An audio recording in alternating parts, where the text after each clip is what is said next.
चला नमस्कार विद्यार्थी मित्रांनो, तुमच्या सर्वांचं ब्रेन ब्रशअप अकॅडमी म्हणजे BBA अकॅडमीमध्ये हार्दिक स्वागत आहे. होप सो तुमचा मेडाचा अभ्यास खूप छान आहे आणि खूप छान करत आहात. बऱ्यापैकी मुलांनी कोर्स जॉईन केलेला आहे. त्यांना मी दररोज 1.5-2 तास देतोय शिकवायला. बेसिक पॅरलली चालू आहे आणि किचकट टॉपिक घेतोय आधी, कारण ऑलरेडी आपल्याला इलेक्ट्रिकल बऱ्यापैकी मुलांना येतं, त्यामुळे ते चालू आहे. कंटेंट कशा प्रकारे देतोय ते तुम्हाला माहितीच आहे. आता झालेले टॉपिक जे आहेत त्यावर MCQ तुमच्यासोबत पण शेअर करावं म्हटलं. बॅच घ्या किंवा नका घेऊ, पण हे प्रश्न सोडवा, कारण येणाऱ्या काळामध्ये तुम्हाला ते महत्त्वाचे ठरणार आहेत. ओके, चला काय आहे electricity act 2023 come into force. Electricity act कधी लागू झाला? 10 जून 2003 ला. ओके, 1 मार्चला काय लागू झालं रे? 1 मार्च 2003 ला काय लागू झालं? Energy conservation act. काय? एनर्जी कन्झर्वेशन ॲक्ट लागू झाला. ओके, आणि 10 जून 2003 ला काय लागू झालं? Electricity act. Got it? चलो बॉईज, पुढचा प्रश्न काय म्हणतोय लक्षात ठेवा. सगळे ॲक्ट्स आणि पॉलिसीवर क्वेश्चन आहेत. ओके, त्यामुळे लक्षात ठेवा. Which section of the Electricity Act 2003 deals with captive generation? Captive म्हणजे सेल्फ जनरेशन. तुम्हाला काहीच नियम लागत नाही. तुम्हाला जर रिक्वायरमेंट असेल तर तुम्ही इलेक्ट्रिसिटी स्वतः जनरेट करू शकता. अशामध्ये जे जनरेशन असतं त्याला कॅपेटिव्ह जनरेशन म्हणतात. हे जनरेशनच्या पार्टमध्ये येतं. जनरेशन जे आहे 7 पासून 11 पर्यंत सुरू होतं, आणि जो 9वा जो असतो, 7वा मला वाटतंय condition of generating power plant, 8वा जो सेक्शन आहे तो हायड्रो पॉवर प्लांटला, आणि 9वा जो सेक्शन आहे कॅपेटिव्ह जनरेशन साठी आहे. ओके, हा वारंवार विचारला जातो, त्यामुळे स्टार करून ठेवा. 10वा आणि 11वा जो आहेत ती आहेत डायरेक्शन आणि ड्युटीज ऑफ जनरेशन. पहिला आहे ड्युटीज आणि लास्टचा आहे 11वा डायरेक्शन्स. ओके, हे पण लक्षात ठेवा. कोणता आहे रे? 9वा. ओके, सेक्शन नंबर 12 पण वारंवार विचारला जातो. काय आहे सांगा बरं? सेक्शन नंबर 12 आठवतोय का? Section number 12. चलो, सेक्शन नंबर 12 काय सांगतो? Permit for transmit. Okay, transmit distribute electricity. Okay, licensing मधला आहे. Okay, which section of electricity deals with condition of licence. Condition of licence. लायसनच्या कंडिशन कोण सांगतो की लायसनच्या ह्या कंडिशन आहेत? बोला चला. Okay, conditions of licence. Come on. Okay, 12 number काय सांगतो? परमिशन. 13 नंबर काय सांगतो रे? एक्झम्पशन. काय सांगतो? 13 नंबर एक्झम्पशन सांगतो. ओके, आणि कंडिशन्स ऑफ लायसन म्हणजे नियम. ग्रँट लायसन सारखं आहे. ओके, लायसन ग्रँट करायला काय काय कंडिशन आहेत? ग्रँट लायसनिंगसाठी कोणता आहे मग? ओके, कोणता? सेक्शन 14. कोणता? सेक्शन 14वा आहे. 13 काय आहे? एक्झम्पशन आहे. 12 काय आहे? Permit to work, permit for transmission work, distribution work, generation work. Okay, चला next. Section 25 of electricity deals with. Okay, section 25. Okay, 25-26 महत्वाचं आहे, कारण काय? लोड डिस्पॅच सेंटर कशाचं आहे? 26 आहे. 25 काय? इंटरकनेक्टेड सिस्टीम आहे. Transmission interstate, regional, inter regional transmission system आहे. नॅशनल बघा, नॅशनल लोड डिस्पॅच सेंटर कधीचा आहे? लोड डिस्पॅच सेंटर आहे section number 26. Section number 26. Okay, चला पुढं. Section 42 of electricity provides. Okay, 42 म्हणजे कुठं गेला रे? डिस्ट्रीब्युशन मध्ये गेला. कुठं? डिस्ट्रीब्युशन सिस्टम मध्ये. डिस्ट्रीब्युशन सिस्टीम मध्ये ड्युटीज आणि डायरेक्शन्स त्याचे सांगणारा लॉ आहे. कोणता सेक्शन आहे?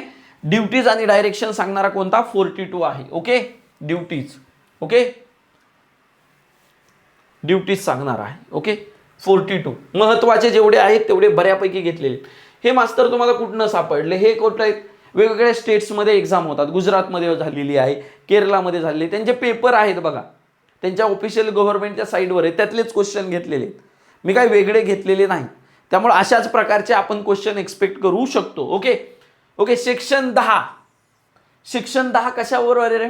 जनरेशनमध्ये. जनरेशनमध्ये काय सांगतो, त्यांच्या ड्युटीज काय आहेत. ओके, ड्युटीज ऑफ जनरेटिंग स्टेशनवर सांगतो. आणि डायरेक्शन जनरेटिंग स्टेशनचे काय सांगतो, सेक्शन नंबर 11. ओके चलो बॉयज कम ऑन. रिवाइज होत असेल, शिकवलेलं रिकॉल होत असेल तर वेल अँड गुड आहे. Okay, preliminary objective of electricity act 2003चा काय आहे. ओके, काय आहे, monopolise generating by state entries. जनरेशनला मोनोपलाइज करायचं का नाही. To promote competitive private participate and protect consumer interest. बरोबर आहे. त्यांच्यात काय करायचं, त्यांचे नियम बसून द्यायचे आणि कंझ्युमरला त्यातनं काय होतंय, कंझ्युमरच्या लेवलनी त्यांना चालवायचं, हे त्याचं काम आहे. Ban the private players of the sector आहे का नाही, प्रायव्हेटला अलाउड आहे. To mandate static electricity tariff असं आहे का नाही. चला पुढं काय दिलेलं आहे बघा. सेक्शन वारंवार विचारतात. कंझ्युमर हा जी डेफिनेशन आहे, define consumer in electricity act, section 2 मध्ये, इलेक्ट्रिसिटी ऍक्टच्या सेक्शन 2 मध्ये सगळ्यांचे डेफिनेशन दिलेले आहेत. वारंवार मी सांगतो की कंझ्युमरची जी दिलेली आहे, कंझ्युमरची दिलेली आहे 15 मध्ये, 15 मध्ये कंझ्युमर दिलेला आहे मला वाटतंय. बरोबर आहे ना, 15 का 12 एकदा चेक करा. मला वाटतंय माझं ऑप्शन मी करेल 15 मध्ये. 14 का 15 ह्याच्यामध्येच आहे बघा. हे रिकॉल करावं लागतं, सारखं सारखं सारखं वाचत राहा, तेव्हा तुम्हाला कळणार आहे. ओके चला काय म्हणतंय.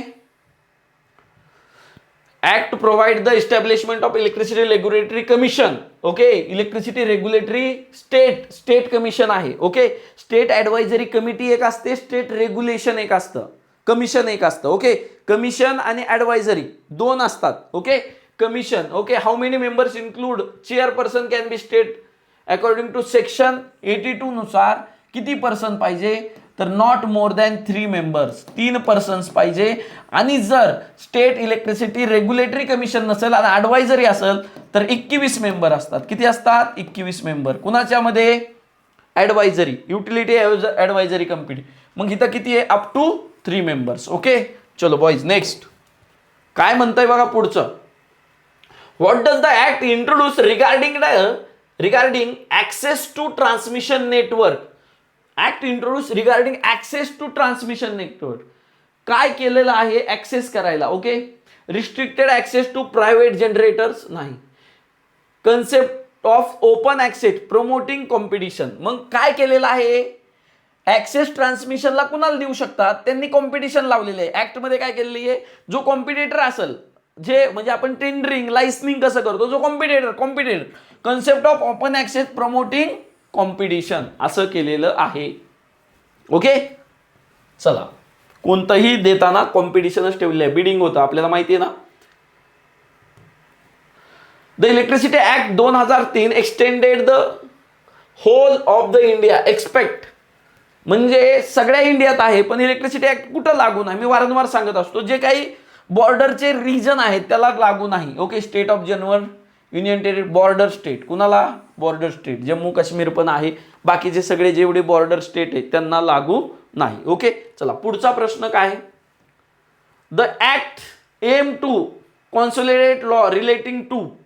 ओके, ही जो ऍक्ट आहे कशासाठी आहे रे, कशासाठी आहे. जनरेशन बघितलं आपण पार्टमध्ये, ट्रान्समिशन बघितलं, डिस्ट्रीब्युशन, लायसनिंग, ट्रेडिंग, तारीफ, सगळ्यांसाठी आहे हा लॉ. ओके, कशासाठी आहे, फक्त जनरेशनसाठी आहे का, फक्त डिस्ट्रीब्युशन आणि ट्रेडिंगसाठी आहे का, कंझ्युमर ग्रीव्हन्ससाठी आहे का, नाही.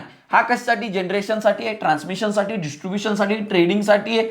ओके, सगळ्यांसाठी हा लॉ आहे, सगळ्यांसाठी हा ऍक्ट आहे. ओके, आपण सगळे पार्ट बघितले. किती पार्ट मध्ये बघा, हा केरळला पेपर झालता. ओके, क्वेश्चन दिसत असेल, होप सो, असं अंडरस्टँड करतो.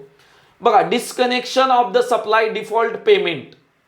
पेमेंट जर नाही दिलं, ओके, पेमेंट जर नाही दिलं तर त्याचं कनेक्शन कापून टाकणं. म्हणजे पहिल्यांदा तुम्ही मीटर बसवता, कनेक्शन ऑफ मीटर हे किती नंबरचं सेक्शन आहे, कनेक्शन ऑफ मीटर 55 नंबरचं आहे. आणि 56 नंबरचं disconnection of metre.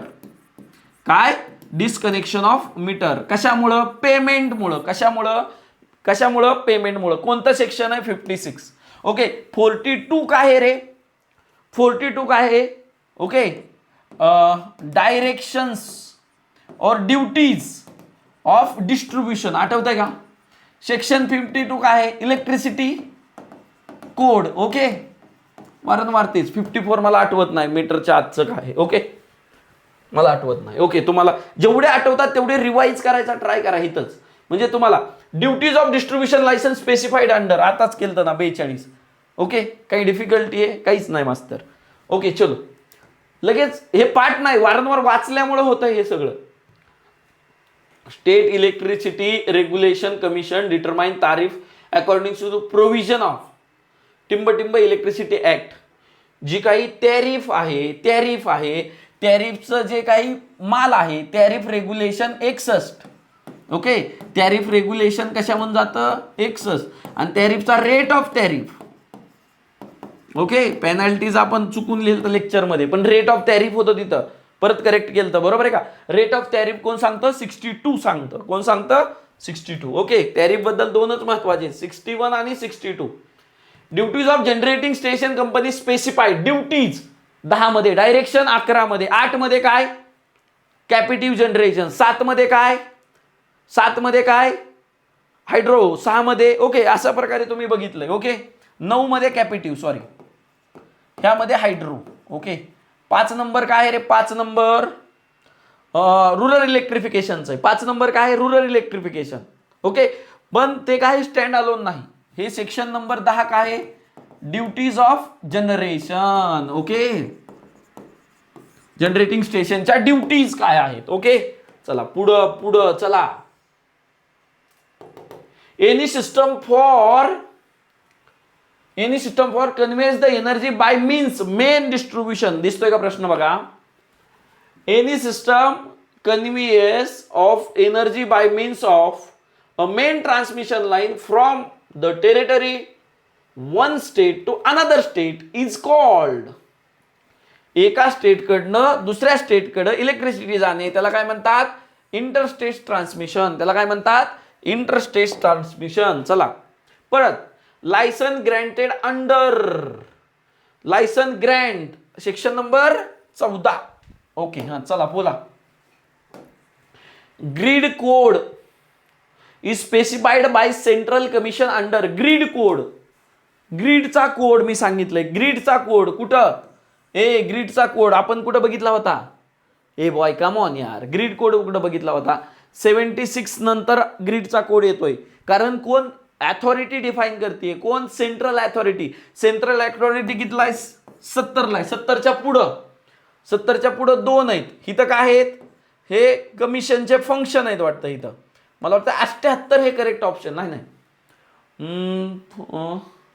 Grid code 84 का हो? एकदा कन्फर्म करतो. ग्रीड कोड 70च्या पुढं आहे. नाही, कोण अथॉरिटीज देत आहे ग्रीड कोड? एकदा चेक करतो. ग्रीड कोड 78 बरोबर आहे. 78 ग्रीड कोड कोण देत असतं?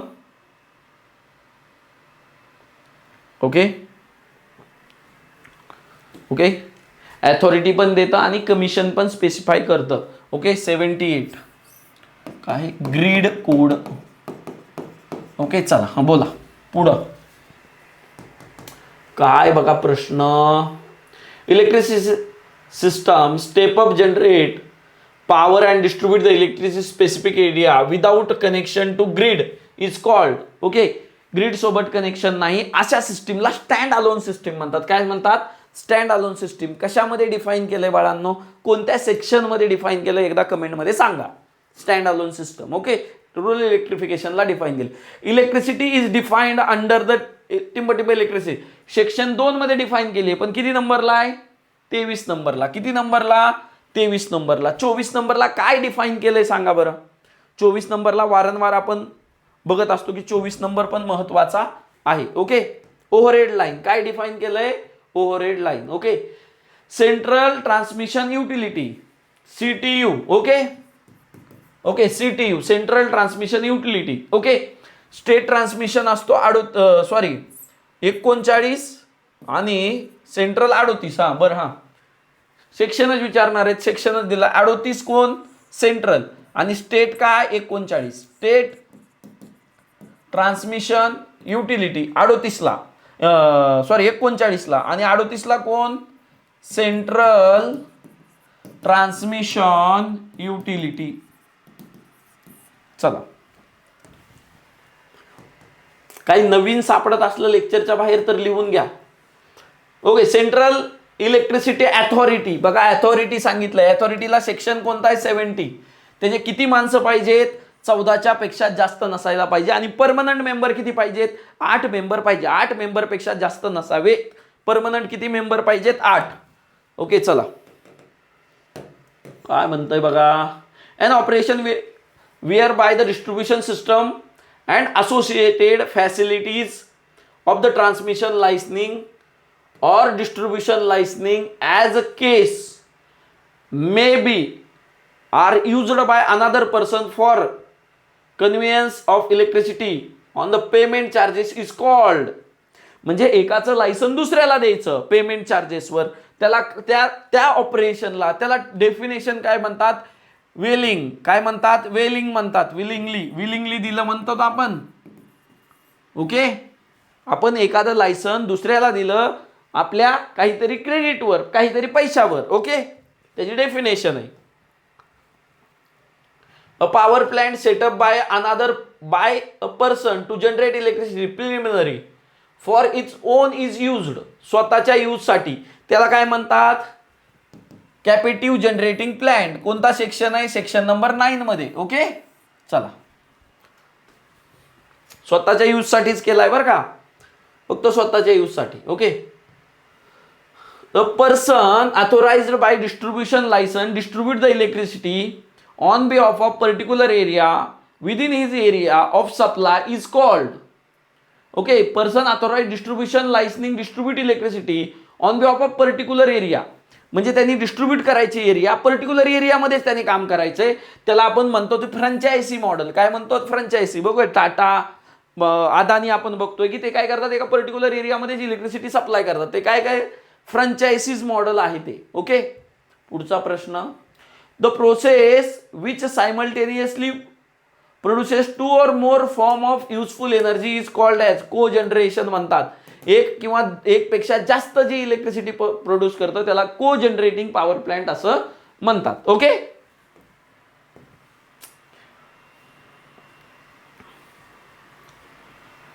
ॲपिलेट ट्रिब्युनल इज एस्टॅब्लिश्ड अंडर, म्हणजे तुम्हाला काय आहे, तुम्हाला जर एखादा गुन्हा केला तर तुम्हाला अपील करायची, काहीतरी तुमच्यावर हे झालंय, चुकीचं हे झालंय, तर तुम्हाला अपील करायची जी आहे ते पण हे केलेलं आहे. ते कोणत्या, सेक्शन 110 मध्ये. कोणामध्ये, 110 मध्ये मेन्शन केलेलं आहे. हे नवीन आहे, लक्षात ठेवा, हे वर्गात झालं नव्हतं, हे लिहून घ्या. अपील करायचं सेक्शन कुठे आहे, 110. ओके, चला पुढं. टिंब mean by reduction of consumption of electricity as a result increase in efficiency in a supply and use of electricity. म्हणजे तुम्ही रिडक्शन करता, कन्झम्पशन मध्ये इफिशियन्सी वाढवता, त्याचं मिनिंग काय, कन्झर्वेशन ऑफ इलेक्ट्रिसिटी. काय, कन्झर्वेशन ऑफ इलेक्ट्रिसिटी. ओके, चला, hope so, मला वाटतं झाले क्वेश्चन आपले बऱ्यापैकी. तुम्हाला एक आयडिया आली असेल की कुठनं कसे कसे क्वेश्चन बनतायत. अजून भरपूर क्वेश्चन आहेत, अजून एखाद्या सेशनमध्ये आपण कंडक्ट करूया. फक्त इलेक्ट्रिसिटी ऍक्ट 2003 वर आपण क्वेश्चन घेतलेत, एनर्जी कन्झर्वेशन ऍक्ट 2001 वर घेऊया, बिल्डिंग कोडवर घेऊया, वेगवेगळ्या ह्याच्यावर सेशन घेऊन येऊया. स्टे कनेक्टेड राहा. क्रॅश कोर्स आहे, कुणाला लावायचा असेल तर नक्की त्याचा फायदा घेऊ शकता. लास्टच्या 8-10 दिवसामध्ये तुम्हाला तुमच्या ह्याच्यामध्ये इम्प्रूव्हमेंट करायला नक्कीच वाव भेटू शकतो. ओके, मोर अपडेटसाठी टेलिग्रामची लिंक आहे. ब्रेन ब्रशअप अकॅडमी AEJE जे आहे टेलिग्रामला ते आहे. BBA अकॅडमी ITIA साठी आहे, तिथं काही जण पोरं जॉईन होत आहेत, तिथं मेसेज येत नाहीयेत. ते ITIA साठी आहे. 9-10 हजाराचं चॅनल आहे AEJEचं, त्या टेलिग्रामला जॉईन करा, तिथं अपडेट्स, नोट्स सगळं मिळून जाईल. Okay, thank you so much.